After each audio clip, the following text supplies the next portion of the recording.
And with all these Chinese organizations, there's about 60 to 100 events that I must make an appearance at. And my scheduling has been a little off with my deputy chief.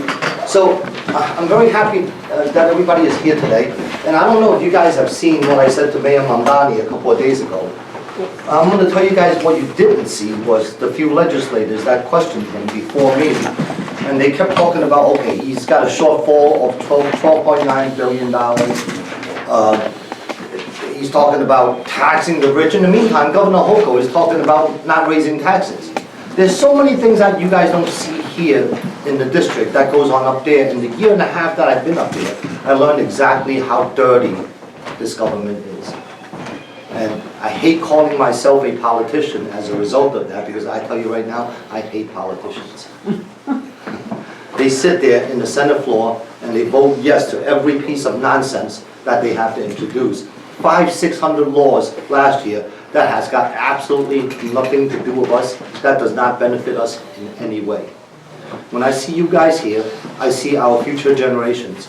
I see what we all came here to do. I see our kids, our grandchildren, building a life for themselves right here in America, away from what we ran from, Marxism, socialism. Right now we have a mayor that's hell-bent on taking your property and giving it to somebody else that didn't earn it. And that's what we have. He's talking about declaring war. Now, you know, there's one thing that the Chinese and the Eastern Europeans have in common. We value our children's education. We value their intelligence, and we want them to do better than us. We're not satisfied with them doing the same thing that we did in the future. I always tell my daughters, I don't expect you to be the president or a billionaire, but I want you to do just a little bit better than that, and that'll make me very, very happy. I tell all the kids that in every school. Serving as the PTA president of IS 187, I always encourage our children, do better than me. You see me up here, you say, oh, that guy's pretty cool, right? I tell all of them, 30 years from now, I want you to say to yourself, you know what, I did better than that guy. And that'll make me very happy. Because that's how we grow as a society.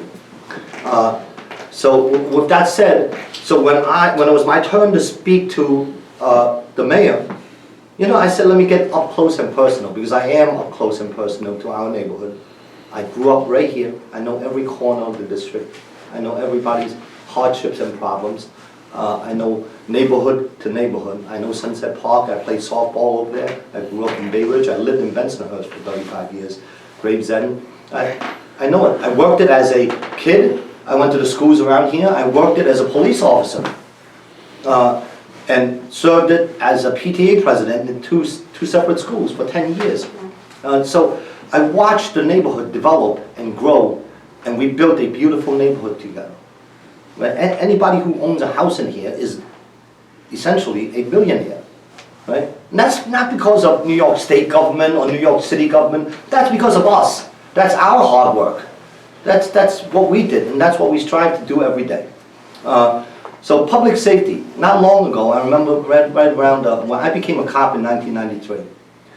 And I was always, under the guidance of Mayor Giuliani, I was always happy to throw somebody in jail because they stole something.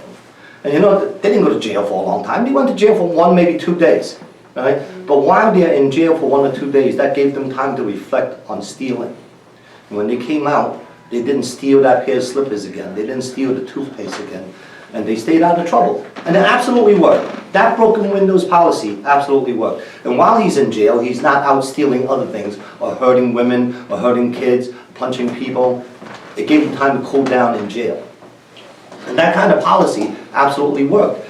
And drivers, we had a young lady killed over here from Uzbekistan last week. I was there last night. I was there last week. I had just gotten back from Albany. So these drivers, in that particular case, the driver simply wasn't paying attention. That intersection, I saw the video, the intersection was clear. There was no other pedestrians in it. There was no other vehicles in it. There was just one bus making a right turn and a girl crossing the street. Granted, she started to run because she was trying to beat the bus, but she was on the crosswalk with a green light. So that guy should have seen her. And when he rolled over, he definitely should have known that he hit somebody. And had he checked in the mirror, right, he would have known that he hit somebody. Now, last night at the press conference, I hear other politicians, and this is why I hate politicians. They're talking about, oh, something must be done. They politicized the incident. They said, let's put some barriers on the corner. I'm not going to use that. I'm not going to criticize them right there. But I hate to tell them this, but a barrier on the corner would not have saved that girl's life. That had nothing to do with a traffic signal or snow or anything. It was just the driver's inattention. Simple as that. That girl was on the street, on the crosswalk, with a green light. No barrier in the world would have saved her life. So I just say, this is the kind of politicians we have. They take every opportunity to make an issue out of it, to make themselves, to turn themselves into the limelight and say, look, I want to protect you. No, it doesn't work like that. It was a tragic accident. Let's leave it at that. A month ago, we had a 14-year-old killed on the back of a moped right here on 86 and 24th. I don't see anybody making a big deal out of that. I was there. I did make a big deal out of that. Last night, while I was going to that press conference, a 12-year-old gets run over by a sedan in front of PS 97 on West 12th Street and Avenue S. I mentioned that in my press conference yesterday. So that's 3 kids in the span of 1 month. And it's just not acceptable. So what do we do about that? No barriers in the world is going to prevent any of these. So when we blindly give out driver's licenses, when we lower the testing standards, when we tie the cops' hands and we tell them, oh, don't write tickets, don't arrest people, don't take their cars. I remember years ago when I was a patrol officer in the Lower East Side and I see a suspicious car. I didn't hesitate to stop that car. And if that driver gave me a problem, I dragged him out of the car, I put him in handcuffs, I took his car. I seized it, I vouched it. It's not that hard to do. And when he can prove that he has a license, he has insurance, and that car belongs to him, then I'll release the car back to him. And 9 out of 10 times, that didn't happen. So that's the kind of cars we have out there right now. Unregistered, uninsured, unlicensed. And it's estimated by the insurance industry that in Brooklyn, about 40% of the cars are like that. That's a crazy number. That's a crazy number. My car is insured. If I hit somebody, I'm not drunk. I don't get drunk. I don't smoke drugs. Right? Why am I afraid? I'm staying right there to help the person that I hit. Accept responsibility. That's what we need. Driver education. We need public opinion to change. We need to let the cops do their jobs and let them enforce traffic laws. And that's the solution. And we need punishment. We need punishment. That driver in this particular case was only charged with failure to yield to a pedestrian. There's no jail time, there's nothing. For the Uzbek? Yeah. How about if we charge him with leaving the scene of an accident, which is a felony? Leaving the scene of an accident with an injury is a felony. Hit and run. Right. Well, just hitting a car, property damage only, and you leave, that's nothing. That's a violation. So now So I decided to throw out some, ordinary, everyday problems that we face at the mayor. And he can't even answer any of those questions. And the reason is, so I said, where's our garbage cans? People pay for them, they order them online. Did you guys see the clip? Did everybody see the clip? Right? People order them online, you don't have it. The company took off with the money, give them their refunds. They do away with the mandate. The sanitation guys don't like the garbage cans. They take them out of the cans, they fling the bags in the street, and they throw it back in the back of the truck. It's much easier for them. So when a rat, Mayor Adams says, oh, this is about the rats. No, it wasn't. It was about his buddy who owned that manufacturer. If I was a rat and I see that garbage can, I'd be like, oh, dinner time. There's nothing going to stop the rat from eating that garbage.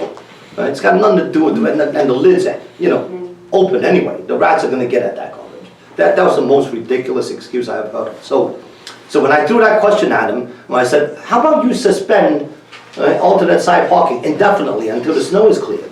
You notice, he says, well, right now that's on a day-to-day basis. And the very next day, he suspended it for the next 1 week. Thank you for this. Right? These are ordinary, everyday problems. I said school food. It sucks. The kids don't like it. My kids don't like it. Right? They throw it away. We spent last year $360 million of the city's money on school food, plus $620 million of the USDA's money on school food. That's close to $1 billion. Not every kid gets a meal. Half days they don't get a meal. Some high school kids, they have early sessions, they don't get a meal. It's 185 school days. It comes out to about $20 per meal per kid. I'd much rather the city spend $7 on a Happy Meal from a McDonald's, give it to the kids. At least I know the kids will eat the damn thing, and they won't go hungry, right? For some of the underserved communities, that's their lunch. They need that. The kids need that. Now our kids, right? They can pack a ham sandwich. They can pack a PBJ, but not everybody can. Not every kid. I'd much rather them spend less for a meal that is not so nutritious. They're talking about nutrition. They're talking. I remember Adams. What was it? Vegetarian Fridays. He went from pizza Fridays, right, to what? Soy burger Friday, whatever it was, right? So that's the mentality of the left-leaning politicians. If I don't, and the entire far left, for that matter, right? I'm going to sum it up in one sentence. If I don't eat meat, then I want it outlawed so nobody else can eat it. That's their mentality, right? They want to tell you how to live, right? So my kids happen to enjoy a hamburger. They enjoy a chicken nugget. I'd much rather them serve that than have my kid look at the food, it's cold, it's hot, and they just chuck it, and then they go hungry. So let's see if he responds to that. I'm going to keep hounding him. So that's some of the things that we're concerned with in the neighborhood. We're concerned about public safety. Yeah, there's people being punched in the subways every day. That's not reported. I had a constituent the other day, 20 years old, female, Union Square. She got hit in the head.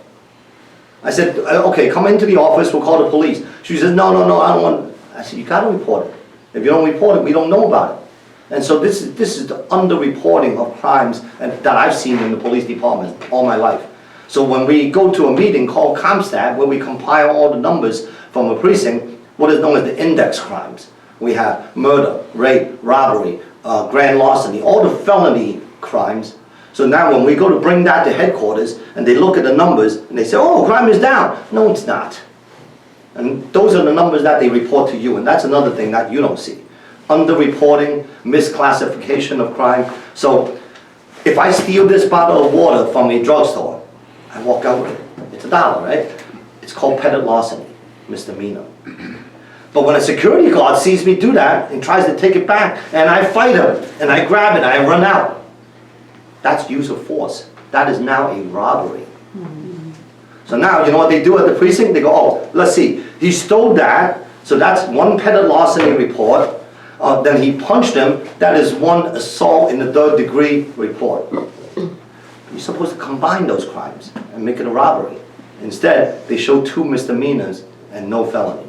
And that's how they tell you that felonies are down.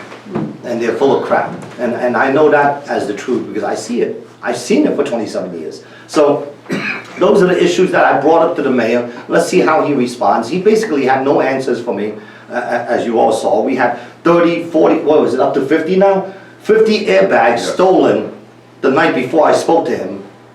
And all he said was, that's unacceptable. Unacceptable? What the hell is that? Why don't you, wait, you keep talking about defunding the police. Those 2 precincts, the 6A precinct and the 6-2 precinct, had a combined 4 patrol cars out there that night. Do you know how big the 6-2 precinct and the 6A precinct is? There's about 400,000 people that live there. And they had 4 patrol cars. That means 8 cops out there for 400,000 people. How are they supposed to enforce anything? As a cop on the midnight shift, I know they go from job to job to job. They handle about 20 jobs a night. And when you think about it, they're only out there on patrol for about 7 to 8 hours. For them to handle 20 jobs, that's 3 jobs per hour. How are they supposed to provide any kind of personal service? How are they supposed to investigate anything? How are they supposed to look for anybody who is missing or anybody who just stole something? They don't. They just take a report and they go to the next job. And that's all they can do. So these are some of the problems that we face now. And you said senior housing to him instead of homeless shelters. Absolutely. So now I said, okay, all right, let me break away from all that. You know, my goal was to bombard them with little questions that our neighbors have. So Assemblyman Chang before me was talking about senior housing. He says, you talk a lot about homeless and migrants, and you talk about, what was the other one? I forgot what it was. And Assemblyman Chang said, how about you talk about senior housing? And that's when he ran out of time, that's when I took over. I said, you know what, I made a quick note on my notes, I'm gonna ask him, I'm gonna continue that, I'm gonna build on that. So I said, you know, you did talk a lot about the homeless, you did talk a lot about the migrant, let's talk about senior housing. I said, I know two beautiful locations, right? 12501 86th Street. Why are you worried about the homeless when you can put a beautiful senior housing location right there for our seniors? 100 apartments, it's close to the subway, it's close to the shopping, it's a great neighborhood. They would love it. We would love it. Everybody's happy, right? But, you know, when you're talking about the far left, right, they have to be righteous. They have to say, oh, no, we gotta help the migrants and the homeless before we help our seniors. And to me, that doesn't make sense. And we have another one, Coyle Street. That one's even worse in Sheepshead Bay. It's not my district, but definitely our community. They're Eastern Europeans, they're Chinese people, right? We go hand in hand, right? So yeah, I am over there because you know, since their legislators won't do anything over there, I'll do something, I'll say something, right? Bait and switch. Right. The developer needed to get access to their lot through the back, the neighbors' driveways. So he told the neighbors, oh, we're building affordable housing over here. Will you help us out, sign this contract and let us use your driveway? And they did. Out of the goodness of their hearts, they did. And then they turned it into a homeless shelter. That's called a bait and switch, right? They switched. All right, so that's another fight going on that we have. There's so many of these fights going on citywide. I can't fight every one of them. I sure can fight this one. And then you have legislators now going around trying to become your king, your queen. They want to control everything and be the puppet master to everybody. They want to buy your vote with a cucumber or a head of lettuce. They're standing on the corner. Here's a cucumber. Here's my card. Vote for me. Right? Well, what do they want from me? 2 cucumbers? I'll give it to them. Right? So we must educate our public that you know, there is one responsible party who watch our fiscal crisis. Right? Well, you know what's another thing they don't tell you? Holco's going to, she's got to go up for re-election, right? So Holco says, I have no plans on raising taxes because Wall Street had a robust year. They had a great year and they paid another $5.9 billion into the taxes. So now we have the money. We don't need to raise yours, right? Mamdani says, oh, guess what? You know, we no longer have a $12 billion shortfall. We only have a $5 billion shortfall. Can we have that money? In Albany, what you saw over there, that panel, and Mamdani in front of me, that's called Tin Cup Tuesday. Tin Cup, that's when they come up with Tin Cup. Can I have some money? Can I have some money? They call that Tin Cup Tuesday. So he's asking for like $130 billion. That's fine. That's half of what New York State is spending. By the way, Texas, with 33 million people, their budget is $160 billion. Us, with 22 million people, our budget is $260 billion. $100 billion more than Texas. Wow. And Texas is great. Florida, with 29 million people, their budget is $140 billion.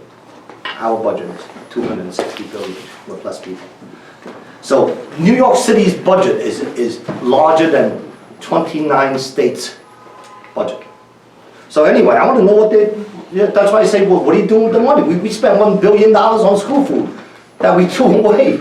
Right? That's ridiculous. So now, with that said, I was getting that, so that's Tin Cup Tuesday. That's why he was sitting there. The part that they didn't tell you is this. Mamdani's going, tax the rich, raise their taxes. Holco is like, we don't have to raise taxes because Wall Street gave us this much more. But here's where they stop talking to the public about that money from Wall Street. Did Wall Street have a great year because of New York State's economic policies? No, Wall Street is full of companies from all over the world, right?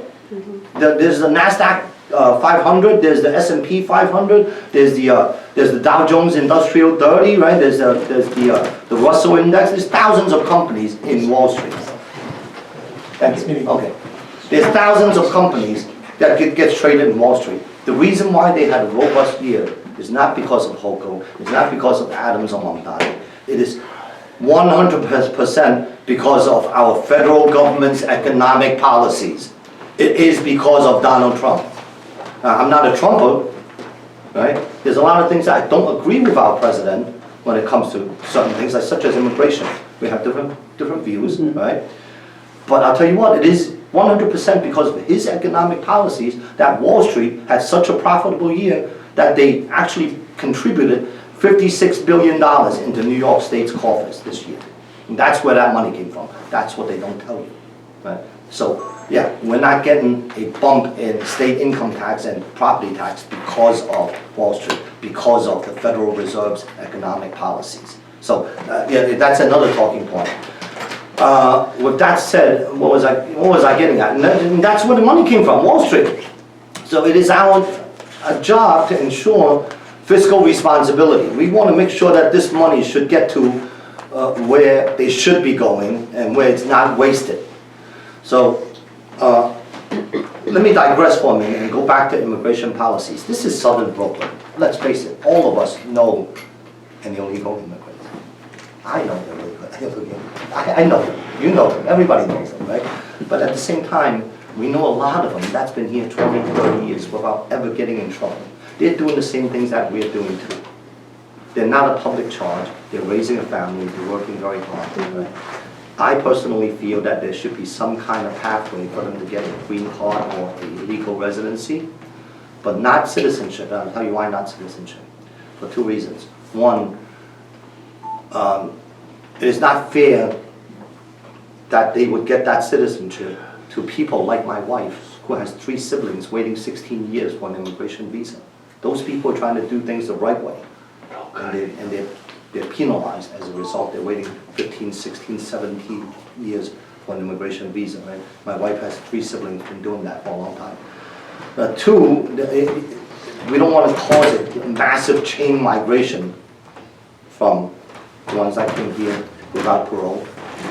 So yeah, do I believe that Donald Trump? It's not even Donald Trump. It's Kristi Noem. I don't know if you know Kristi Noem. She's in charge of the DHS. I don't like the way none of us, believe it or not, there's 22 Republican senators in Albany, and none of us from across New York likes what she's doing. She's doing things the wrong way. We have millions of criminal aliens that we should be getting rid of first. I know what the far left keeps on telling me. Oh, what? We don't have murderers here. We don't have rapists and robbers. Yes, we do. We have plenty. So what are we going to do? We're going to import some more? No. The answer is no. Right? How many American lives must be lost to these criminals before we get rid of them? So to me, our number one priority is the criminal aliens. Yeah, and then we can move on. And now that's going to take decades to get rid of them. There's millions of them.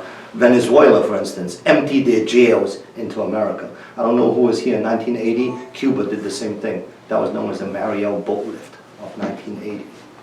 So yeah, we do know a lot of hard-working people, right, that came here without parole, and they're here building a family. They're here living their lives. They're hard-working families, and there should be some kind of case-by-case pathway for them to stay here. That's how I differ from our president's immigration policy. They're doing jobs that we're not going to do, that our kids are not going to do. They're plucking chicken. They're sweeping the floors in a supermarket. They're chopping up the meat. They're stocking the shelves. I welcome that kind of help. Many countries in the world have that kind of work program. Japan, Hong Kong, Singapore, they all have it. They all have that kind of work program. Let's get some kind of work program for these people to be able to stay here and make a life out of this. But look at our neighborhood. It's great. We built it together. First, it was before the Italians. It was the Irish. In the 20s, it was the Irish, and then the Italians moved in, and then the Chinese, and then the Eastern Europeans, and we built down the Spanish. Right? And we built a great neighborhood. So I want to keep it like that.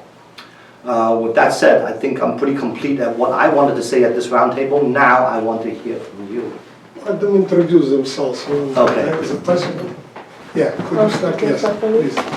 Hello, everyone. Senator, my name is Ina.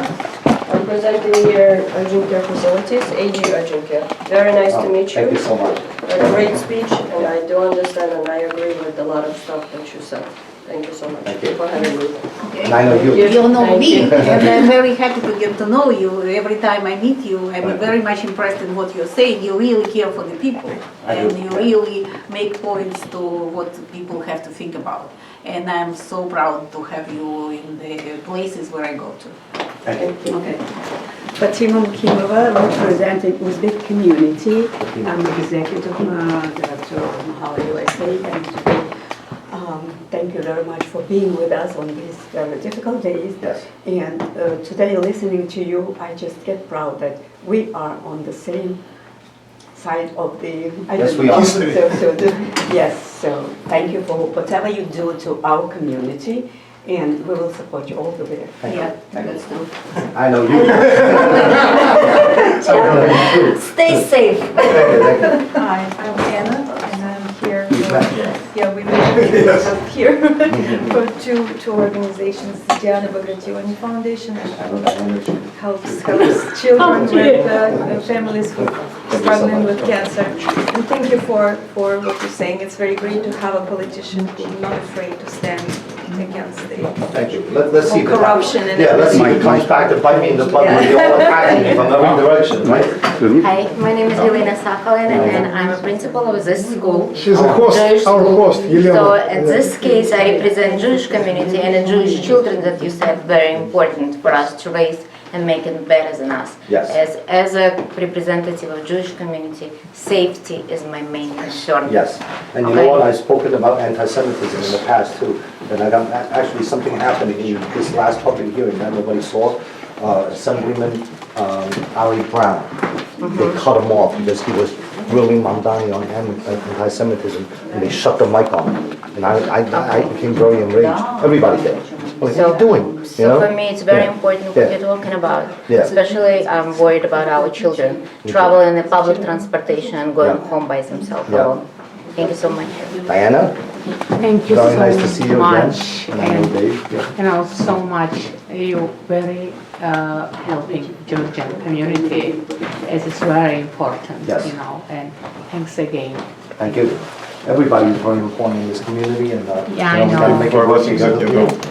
But there's no need for us to come all the way, all this way to start fighting, right? We gotta build a country together. Same Guys for you, are- George. Yeah, we met together already in Albert. Так хорошо, когда ты больше это что- Yeah, we did meet. Yeah, we've been in. In Gravesend, in Gravesend. 7 years. Right. Big stakeholders, our clients are also big stakeholders. Okay, fantastic, okay. Security services. I'm Irina Shilova, VP of Club Elita. Oh, And yes, okay. yes, of course, we do many, thank you. We do many events together with you, and thank you for caring community together and for everything you do for the community. Eleanor sends her regards to you. Thank you, okay. Senator, Karina? nice to see you Very nice to see again. you over here. You gotta get more active. We're gonna get you in office. George Woodard-Schmidt, one of the representatives of the Georgian American community. We have a school out of Bensonhurst.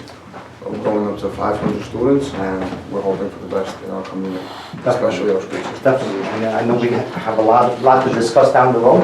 And you know what, I wanna add to what I said earlier, right, so. Everybody here has apologized. And with all these Chinese organizations, there's about 60 to 100 events that I must make an appearance at, and my scheduling has been a little